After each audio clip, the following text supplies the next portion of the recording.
Assalamualaikum warahmatullahi wabarakatuh. Kembali lagi bersama saya Afrina Miftahul Jana. Di sini saya akan menjelaskan tentang model penugasan. Tapi di sini saya tidak sendirian pastinya. Saya di sini akan ditemani oleh dua orang teman saya lainnya, yaitu Adika Mandala Malik dan Nurlaili. Nah, model penugasan atau metode penugasan atau bahasa Inggrisnya bisa disebut dengan Job Assignment Model. Apa sih metode penugasan itu?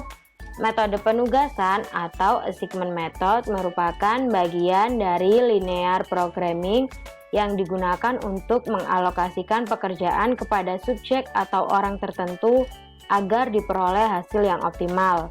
Yang dimaksud optimal di sini ialah menggunakan biaya yang seminimal mungkin, waktu yang seminimal mungkin, dan keuntungan yang semaksimal mungkin. Metode ini bersifat saling meniadakan. Artinya, apabila seseorang telah mengerjakan satu jenis pekerjaan, maka tidak dapat mengerjakan pekerjaan lainnya. Atau satu orang mengerjakan satu pekerjaan dan satu pekerjaan lainnya dikerjakan oleh satu orang lainnya. Pada model penugasan ini terdapat dua masalah, yakni masalah minimisasi dan masalah maksimisasi. Pada masalah minimisasi biasanya kita gunakan untuk menghitung biaya produksi yang seminimal mungkin.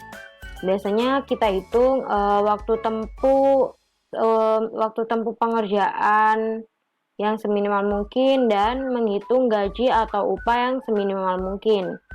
Nah, pada maksimisasi ini biasanya digunakan untuk menghitung keuntungan yang semaksimal mungkin, penjualan serta kepuasan yang semaksimal mungkin.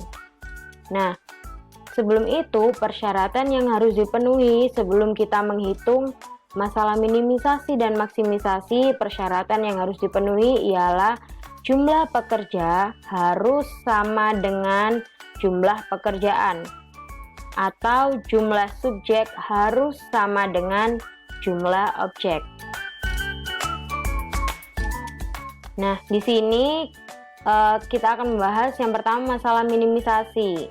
Kita mempunyai contoh kasus minimisasi.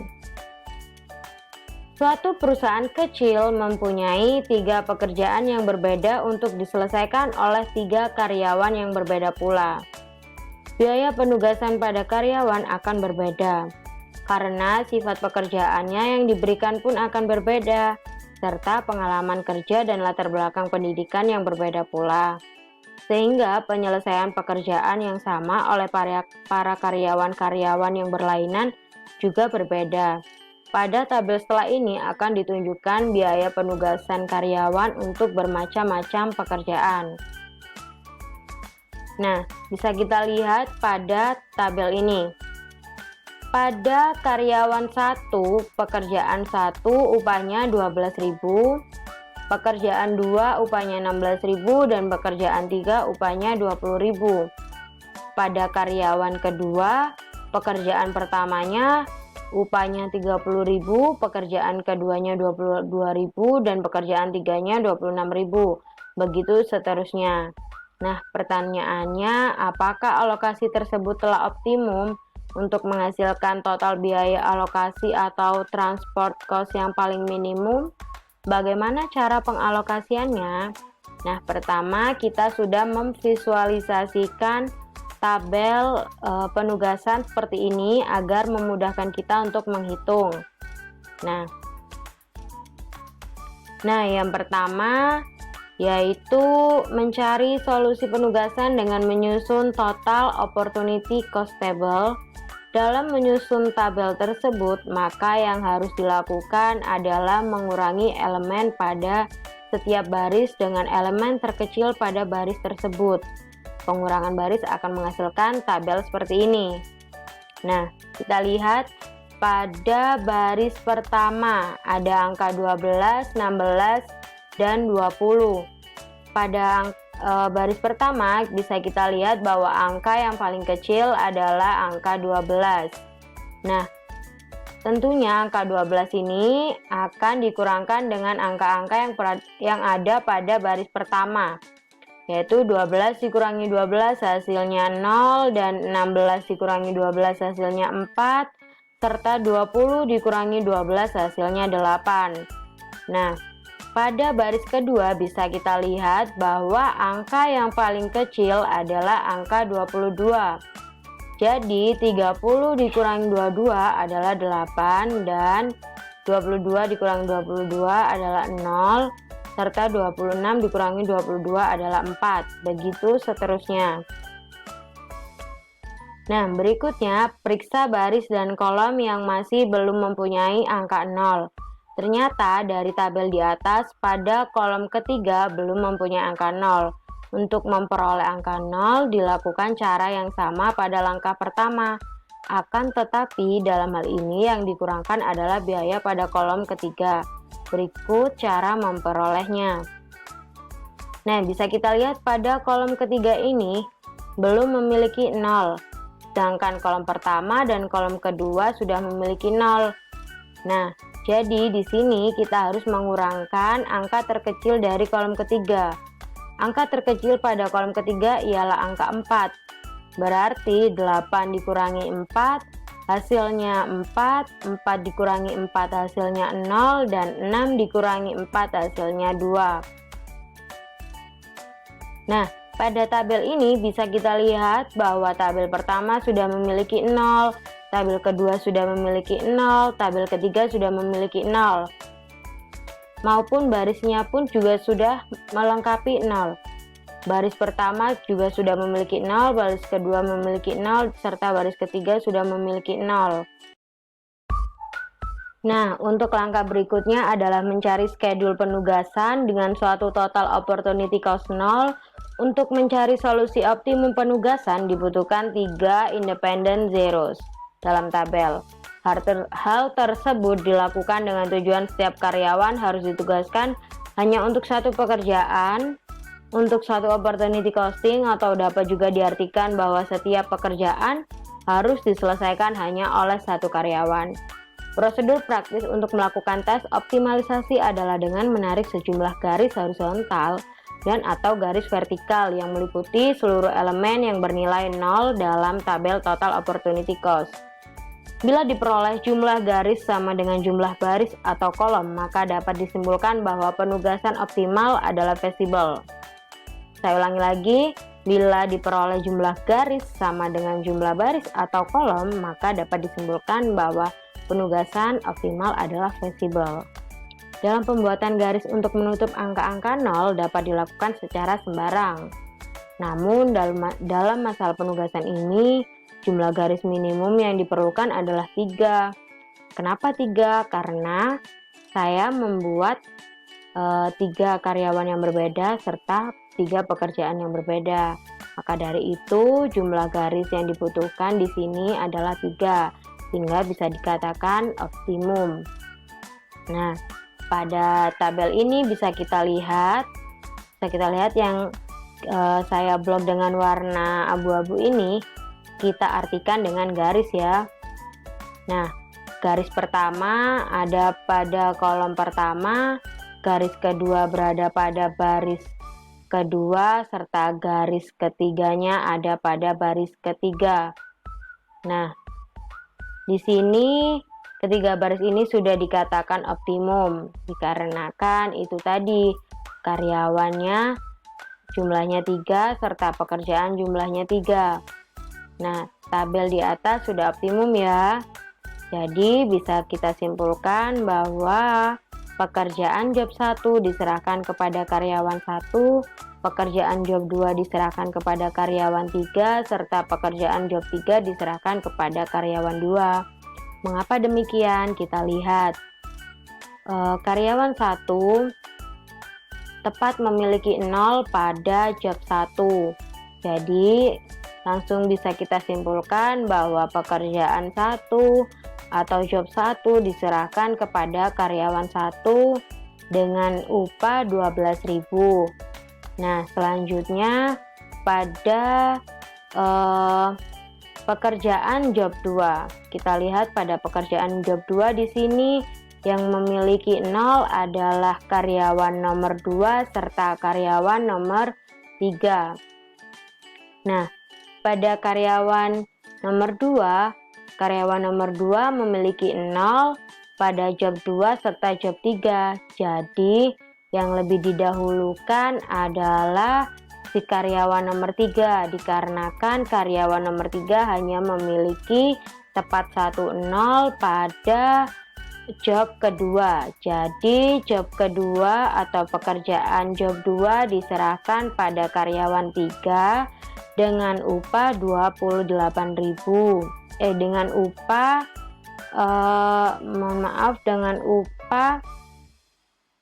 ya benar 28.000. Kita lihat tabel yang pertama tadi ya, yang sebelum divisualisasikan. Nah, setelah itu kita lihat pada karyawan nomor 2. Dikarenakan job 2 sudah dipakai oleh karyawan nomor 3, jadi karyawan nomor 2 menyisakan atau hanya memiliki tepat 1 0 pada job yang ketiga. Jadi pekerjaan job ketiga diserahkan pada karyawan nomor 2 dengan total biaya atau upah 26.000.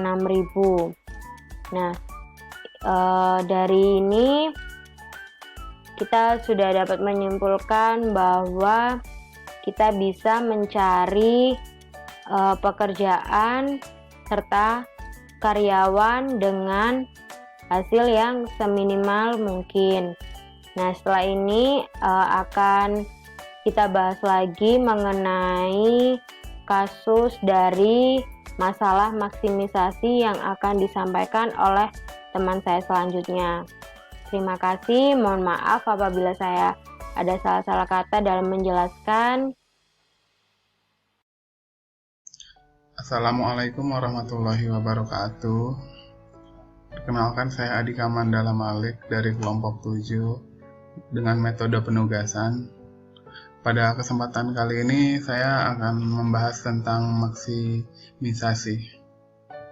Dalam setiap permasalahan atau ketika seseorang dihadapkan dengan bagaimana cara agar ia bisa mendapatkan keuntungan atau hasil yang optimal dengan waktu terbatas serta biaya yang terbatas. Masalah ini biasa disebut dengan masalah maksimisasi. Sedangkan hal-hal yang berkaitan dengan maksimisasi adalah sebagai berikut. 1 adalah misalnya memaksimalkan perolehan atau keuntungan.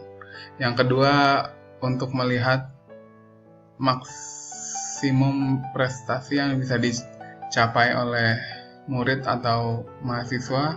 Yang ketiga, sebagai bentuk kepuasan terhadap pelayanan yang diberikan oleh perusahaan misalnya atau yang lain sebagainya.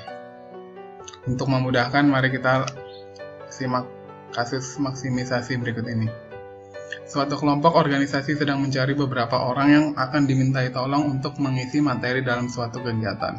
Kelompok tersebut membutuhkan 4 orang untuk mengisi materi yang akan disampaikan. Berikut ini adalah track record kepuasan dengan skala 1-100 terkait pemateri yang akan mengisi materi.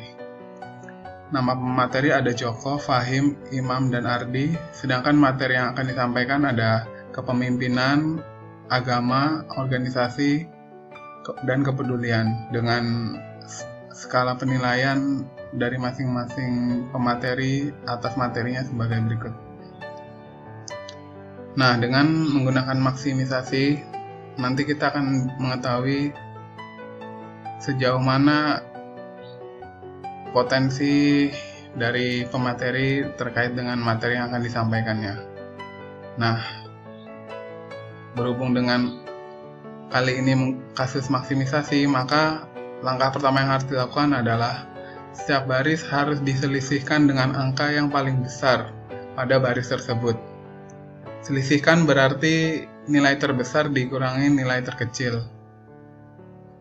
Misalkan di sini pada baris pertama Joko memiliki nilai 95, 85, 75, dan 84. Maka yang diselisihkan angka terbesarnya yaitu 95. 95 dikurangi 95, 95 dikurangi 85, 95 dikurangi 75. Begitu juga seterusnya dan untuk Fahim, Imam, dan Ardi. Nah, setelah didapatkan tabelnya yang baru setelah dilakukan pengurangan, maka langkah yang kedua adalah selisihkan angka-angka yang ada pada kolom dengan angka yang terkecil pada kolom tersebut. Nah, kolom ini yang kita bisa lihat adalah materi yang disampaikan, ada kepemimpinan, agama, organisasi, kepedulian. Dari atas ke bawah ini kita lihat yang paling kecil di kolom ini ada angka 3, nanti kita selisihkan dengan nilai yang lainnya juga. Untuk keorganisasian 14, kepedulian 5, semuanya diselisihkan. Nah, setelah didapatkan tabel yang baru, maka akan berbentuk seperti ini. Setelah dilakukan selisih antara baris dan kolom, maka selanjutnya adalah melakukan langkah ketiga, yaitu melakukan pengujian. Pengujian ini dilakukan untuk mengetahui apakah tabel tersebut sudah optimum atau belum. Mari kita lihat syarat dan ketentuan tabelnya. Syarat membuat garis yang pertama, coret yang memiliki 0 terbanyak terlebih dahulu. Dahulukan baris lalu kolom, atau yang horizontal dulu baru vertikal. Yang ketiga, jika ada garis yang memiliki jumlah 0 yang sama, maka coret garis dengan jumlah terbesar untuk maksimisasi. Sedangkan untuk syarat tabel dikatakan optimal adalah ketika jumlah garis minimum sama dengan banyaknya kolom atau baris. Di sini ada kolomnya dan barisnya sebanyak 4. Nah, setelah melalui syarat dan ketentuannya, kita bisa melihat bahwa di sini ada 4 garis yang memenuhi syarat 0 ini, sehingga tabelnya berbentuk seperti ini nanti. Nah, setelah melakukan perhitungan jumlah garis yang dicoret, ternyata hanya terdapat 2 garis, sedangkan baris dan kolomnya ada 4. Dikarenakan jumlah garis tidak sama dengan jumlah baris atau kolom, maka perlu dilakukan langkah berikutnya, yaitu perhitungan lebih lanjut, yaitu mengoptimalkan dengan cara mengurangi angka yang tidak terkena garis dengan angka terkecil yang tidak terkena garis. Di sini ada beberapa angka yang nggak terkena garis ya, mulai dari agama sampai 13,54. Ini kan tadi tidak terkena garis ya. Sedangkan dari semua angka yang tadi ini, yang paling kecil bisa dilihat sebelumnya angka 6 ya di sini. Di keorganisasian ada angka 6, di kepedulian ada 6. Kita selisihkan lagi. Nah, ini adalah tabel yang di bawah ini merupakan tabel setelah dilakukan selisih antara yang terkecil dari yang tidak dicoret tadi. Langkah kelima, lakukan kembali membuat garis untuk menguji apakah tabelnya sudah optimal atau belum dengan langkah seperti yang langkah ketiga. Berikut ini jadi garis yang terbentuk. Bisa diperhatikan garisnya 0, 0, 0 dicoret horizontal. Sedangkan ini juga vertikal karena 0 memiliki 3, lebih banyak didahulukan. Di sini ada 2 0, tarik ke atas. Sini ada 3, meskipun sudah masuk garis tetap dihitung. Dan yang ini ada 0 yang belum kehitung tadi di sini nih, di imam keorganisasian. Sini kita tarik vertikal karena banyak 0 di atas bawahnya. Nah, dari garis tersebut sudah terlihat ya bahwa jumlah garis ada 1, 2, 3, 4. Jumlahnya sama dengan kolom maupun barisnya. Sehingga ini sudah optimal, dikatakan optimal. Nah, langkah yang keenam yang terakhir adalah menentukan tugas dengan melihat angka 0 pada penugasan, di mana pekerja mendapat nilai 0 pada pekerjaannya menandakan dia telah optimal. Nah, dari tabel yang ada di sini, kita bisa melihat ada beberapa angka 0 ya. Dimulai dari yang tersedikit dulu, angka 0-nya yang cuma ada satu di sini, ada Fahim. Karena dia hanya bisa optimal dengan materi kepemimpinan, maka Fahim jelas akan mengisi materi kepemimpinan.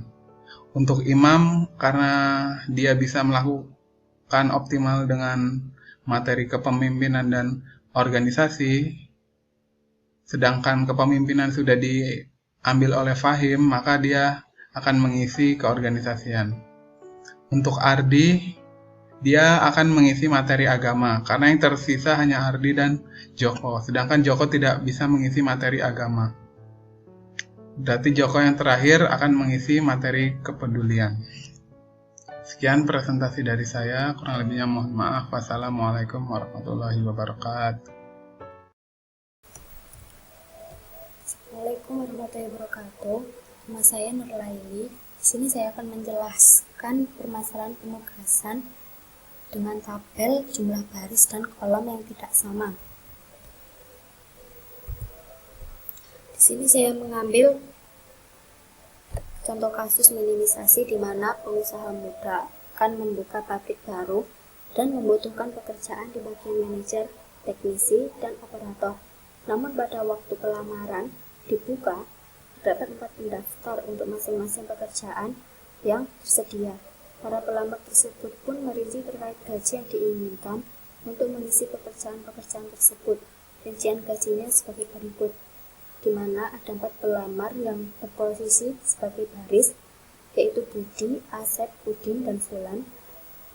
Dan jenis pekerjaan menempati kolom, yaitu manajer, teknisi, operator. Pertanyaannya, yang pertama, pelamar manakah yang tidak mendapatkan pekerjaan? Yang kedua, berapa biaya yang harus dikeluarkan oleh perusahaan untuk menggaji para pelamar? Langkah yang pertama, dikarenakan jumlah antara baris dan kolom tidak sama, yaitu 4 baris dan 3 kolom, jadi diperlukan variabel dummy untuk ditambahkan ke dalam kolom agar jumlah baris dan kolom sama-sama 4, sehingga menjadi, di dalam tabel ini kita tambahkan kolom dummy yang dimana setiap isinya adalah angka 0. Langkah yang kedua, selisihkanlah angka pada setiap baris dengan nilai yang terkecil dan pada barisnya masing-masing. Karena pada baris telah memiliki angka 0 alias angka terkecil pada baris, maka proses eksekusi terhadap baris diabaikan. Jadi, di sini tadi, karena setiap baris sudah memiliki angka 0, maka eksekusi kita atau perhitungan kita terhadap baris diabaikan. Selanjutnya, selisihkan angka-angka yang ada di kolom dengan nilai terkecil yang ada di dalam kolom tersebut. Misalnya di sini, teknisi, setiap angka yang ada di kolom tersebut harus diselisihkan dengan 10 karena di dalam teknisi ini angka 10 merupakan nilai terkecil. Lakukanlah pada semua kolom. Jadi di sini dalam kolom manajer angka yang paling terkecil yaitu 15. Semua angka yang ada dalam sel ini dikurangi 15. Begitupun dengan kolom-kolom yang lainnya, dan hasilnya menjadi seperti ini.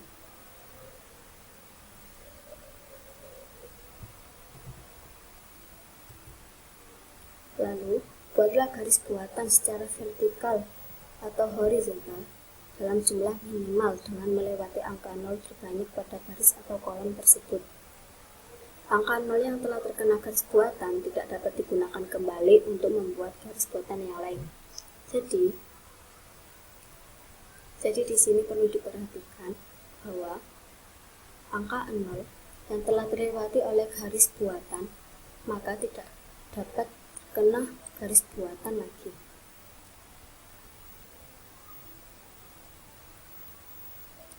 Jadi di sini garis buatan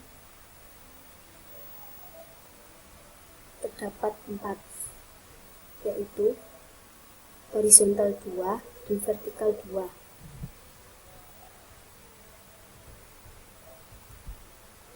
Angka kelima, karena jumlah garis buatan sama dengan jumlah baris atau kolom yaitu 4, maka tabel sudah optimal dan dilanjutkan ke langkah selanjutnya. Karena di sini tadi jumlah kolom dan baris yaitu 4, sedangkan jumlah garis buatan juga sudah 4, yaitu jumlahnya sama dengan kolom dan baris, maka tabel ini telah optimal. Langkah selanjutnya, alokasikan pekerjaan kepada setiap pelamar dengan memperhatikan angka 0 yang ada pada baris. Diutamakan pelamar yang hanya memiliki angka 0 berjumlah 1, sisanya menyesuaikan pembagian alokasi tersebut. Nah, karena di sini Budi angka 0-nya terdapat dalam kolom teknisi, maka Budi sebagai teknisi atau dummy. Asep, angka 0 terdapat di manajer, maka di sini Asep sebagai manajer atau dummy. Udin, di sini angka 0 menempati kolom operator, maka Udin bisa sebagai operator atau dummy. Sedangkan Fulan hanya memiliki angka 0 di dummy, maka Fulanlah sebagai dummy. Karena Fulan hanya mendapat dummy, maka Fulanlah yang tidak mendapatkan pekerjaan, karena tidak mungkin lagi yang lain mendapatkan posisi sebagai dummy. Dari tabel biaya minimum pada tabel pertama, jadi kita kembali pada tabel pertama, maka dengan metode penugasan dihasilkan Budi, di mana dia mendapat teknisi, Asep 15 dan Udin 20.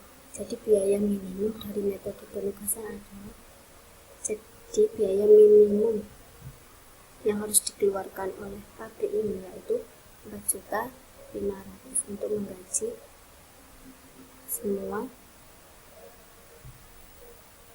pelamar tersebut.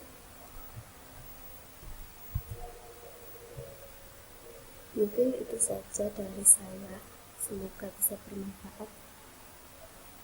Assalamualaikum warahmatullahi wabarakatuh.